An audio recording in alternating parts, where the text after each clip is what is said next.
নমস্কার বন্ধুরা, টলিপাড়ার সবথেকে গরম খবর, ভাইরাল মুহূর্ত আর আপনার প্রিয় তারকাদের অজানা গল্প সবকিছু একসাথেই পেতে চোখ রাখুন একটাই জায়গায়, টলিটুন। টলিপাড়ার অভিনেতা ও সমাজ মাধ্যম প্রভাবী সায়ক চক্রবর্তীর একটি ভিডিও ঘিরে তৈরি হওয়া বিপস্টিক বিতর্ক ক্রমশ তীব্র আকার নিয়েছে। পার্ক স্ট্রিটের একটি পরিচিত রেস্তোরাঁ ও বারে গিয়ে মটন স্টেকের বদলে গরুর মাংস পরিবেশন করা হয়েছে। এই অভিযোগ তুলে সায়ক সম্প্রতি একটি ভিডিও পোস্ট করেন।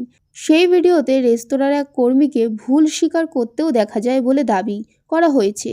পরবর্তী সময়ে বিষয়টি ঘিরে আইনি পদক্ষেপ নেওয়া হয়েছে বলেও ভিন্ন মহলে আলোচনা শুরু হয়। ঘটনার পর সমাজ মাধ্যমে ব্যাপক প্রতিক্রিয়া দেখা যায়। একাংশ সায়কের পদক্ষেপকে একজন গ্রাহকের প্রতিবাদ হিসেবে দেখলেও অন্য অংশ তার ভূমিকা নিয়ে প্রশ্ন তুলতে শুরু করেছে। এই প্রেক্ষাপটে বিষয়টিকে শুধুমাত্র বিতর্ক হিসেবে দেখছেন না অভিনেত্রী সৌমিত্রিষা কুণ্ডু। পরিচালক আয়ান চক্রবর্তীর একটি ফেসবুক পোস্টে মন্তব্য করতে গিয়ে তিনি কড়া প্রতিক্রিয়া জানান। যদিও কোথাও সরাসরি সায়কের নাম উল্লেখ করেনি, তার বক্তব্য কারোর উদ্দেশ্যে তা স্পষ্ট বলেই মনে করেছেন নেটিজেনদের একাংশ।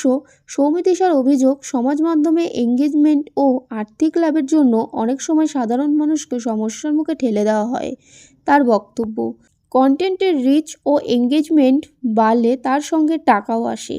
আগে ভাইরাল মুখেদের ব্যবহার করে অনেকেই লাভ করেছে, এখন রিচ কমে যাওয়ায় অন্য পথে নজর কাড়ার চেষ্টা করছে।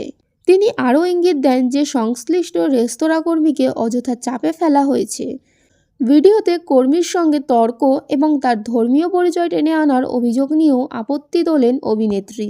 সৌমিত্রিষার কথায়, একজন সাধারণ কর্মীকে জনসমক্ষে অপদস্থ করা খুবই দুঃখজনক। শুধুমাত্র প্রচারের জন্য এমনটা হওয়া উচিত নয়। একসময় সায়কের ব্লগে নিয়মিত দেখা যেত সৌমিত্রিষা কুণ্ডুকে। মিঠাই ধারাবাহিক চলাকালীন তাদের বন্ধুত্ব দর্শকদের নজর কাড়লেও পরে সেই সম্পর্কে অবনতি হয় বলে টলিপাড়ায় গুঞ্জন শোনা যায়। অতীতে একে অপরকে ঘিরে আকারে ইঙ্গিতে কটাক্ষের ঘোষণাও সামনে এসছে।